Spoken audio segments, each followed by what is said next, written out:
D news.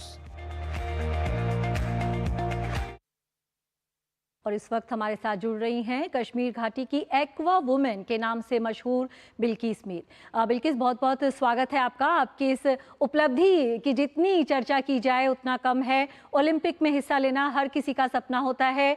Jury member के रूप में आप जा रही हैं और पहली भारतीय महिला, एक बेहद हम कहें गौरव का क्षण पूरे देश के लिए। True. Now, I'm lucky that it's not me, Bilkis, it's India who will be the in jury panel and first time. और ये बहुत खुशी की बात है। ये मेरे लिए नहीं बल्कि मेरे मुल्क के लिए फख्र की बात है। फाइनली इंडिया कैनोइंग में जूरी पैनल में इस ओलंपिक्स में पहुंचा है। बिल्कुल। और भारत से तो आप पहली महिला हैं ही, एशिया से भी सिर्फ 2 ही जूरी के सदस्य हैं। तो किस तरह देखती हैं आने वाले भविष्य? अगर हम देखें तो उम्मीद करें कि आने वाले समय में हमें और भी भारतीय महिलाएं नजर आएंगी। जो शुरुआत आपने की है और भी लड़कियां जो हैं आपको देखकर प्रेरित होंगी। बिल्कुल, आप देख लीजिए हमारी कंट्री, वो दिन दूर नहीं है कि जब हम सुपर पावर बनेंगे स्पोर्ट्स में। आप देख लीजिए पिछले 5-6 साल से अगर आप देख रहे हो, स्पोर्ट्स बहुत तेजी की तरह बढ़ रहा है। और ख़ास तौर हमारी महिला खिलाड़ी, चाहे वो ऑफिशिएटिंग में हो चाहे वो खिलाड़ी हो, सबसे ज़्यादा मेडल्स हमारी वुमेन एथलीट्स ने दिए हैं। और ये जो कामयाबी आज हमें मिली, भारत आज फाइनली जूरी पैनल में बैठेगा। और वो भी जो यूरोपियन डोमिनेटेड स्पोर्ट्स है, because water sports European dominated sports है। ऑस्ट्रेलिया, इंग्लैंड एंड ऑस्ट्रेलिया जैसी कंट्रियां ही इसमें सबसे ज़्यादा इसमें आती है।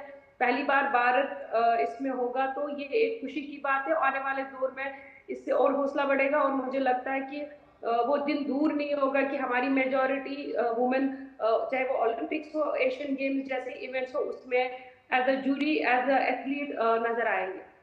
बिल्कुल। डल झील से ये जो शुरुआत हुई थी एक छोटी सी डोंगी से, अब पेरिस ओलंपिक तक पहुंच चुकी है।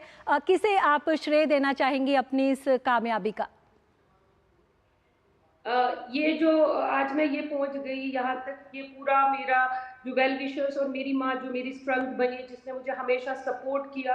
और आप देख लीजिए एक कश्मीरी लड़की के लिए इतना आसान नहीं था 90s में स्पोर्ट्स को अडॉप्ट करना। बहुत सारे चैलेंजेस आए, सेटबैक्स आए, फेलियर्स आए, but I never give up, क्योंकि मेरी माँ का कहना यही था कि अगर आपने हार मानी तो आने वाली जो पीढ़ी है हमारी, उनकी सबकी हार है।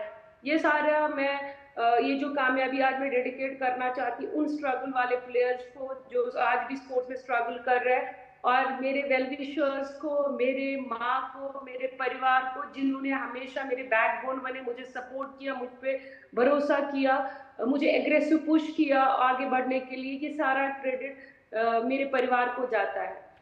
और प्रधानमंत्री मोदी ने कहा है कि जो ओलंपिक है वो सीखने का बड़ा मंच होता है। जूरी सदस्य के रूप में पहली बार आप हिस्सा ले रही हैं ओलंपिक खेलों में। अपने लिए आपने क्या लक्ष्य तय किए हैं? क्या क्या आप इस ओलंपिक से हासिल करना चाहती हैं?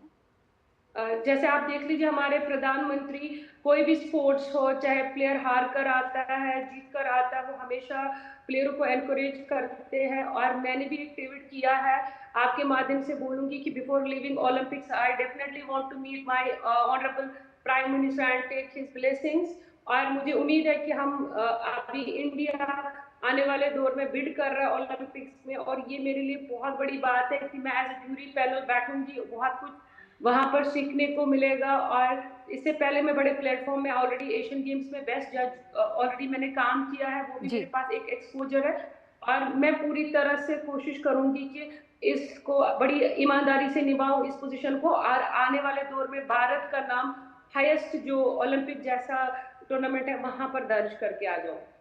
बिल्कुल, चलिए यही उम्मीद है कि आपका ये जो पेरिस ओलंपिक का अनुभव है बेहद शानदार रहे और भविष्य में भी इसी तरह से आप नई नई उपलब्धियां हासिल करती रहें। आपको बहुत बहुत शुभकामनाएं और बहुत बहुत शुक्रिया हमसे बात करने के लिए। Thank you. और अब बात करते हैं निशानेबाजी की। निशानेबाजी की दुनिया में तेजी से